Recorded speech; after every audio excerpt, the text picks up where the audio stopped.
అంటే మనం పూర్వజన్మ నుంచి చేసుకున్నటువంటి పాపాలన్నీ కూడా ఈ చర్మానికి ఎటువంటి రక్షణాంశానికి తక్కువ ఉంటాయి.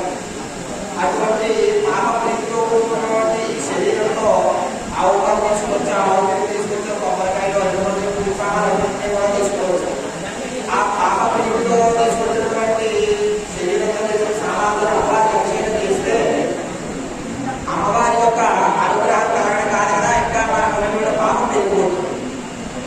అదంతా కూడా పాపం కర్మాన్ని భరించబోతున్నటువంటి ఈ చర్మం, ఎముకలు, మాంసము, ఇవన్నీ వాటన్నింటినీ కూడా కట్టి పాపాలన్నీ ఇస్తూ ఉంటాయి. మనం పూర్వజన్మ నుంచి చేసిన పాపాలన్నీ ఆ పాపాలని పోవడం కోసము ఒక్కొక్క అవయవాన్ని తాగలిందాక శిరస్సు మీద దిగులు మీద ఇవన్నింటిలో కూడా మనం చూసేది చెడు చూడొచ్చు. ఆ కంటిలో ఉండేటువంటి ఆ పాపం ఒక్క పక్కకు వెళ్ళిపోవాలి.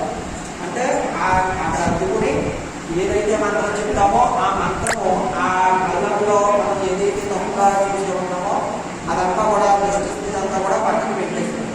అంతా కూడా దైవం మీదే మనకి దృష్టి ఉండేలా చేస్తాయి వాళ్ళు.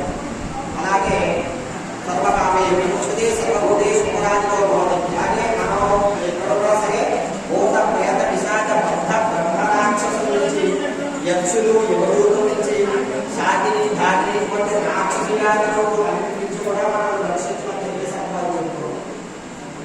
అలాగే సర్ప జై భవాని, జై జై భవాని, జై వనులమ్మ తల్లి, జై జై వనులమ్మ తల్లి.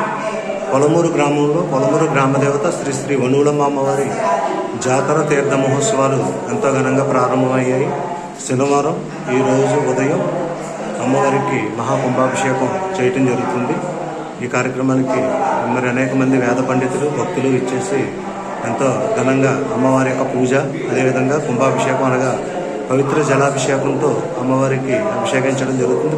పవిత్ర జలాలతో ఈ కార్యక్రమానికి అందరూ కూడా వీక్షించి పొలమూరు గ్రామదేవత శ్రీ శ్రీ వనులమ్మ తల్లి ఆశీస్సులు పొందుతారని మరీ కోరి ప్రార్థిస్తున్నాం. ఓం శక్తి, జై భవాని, జై జై భవాని.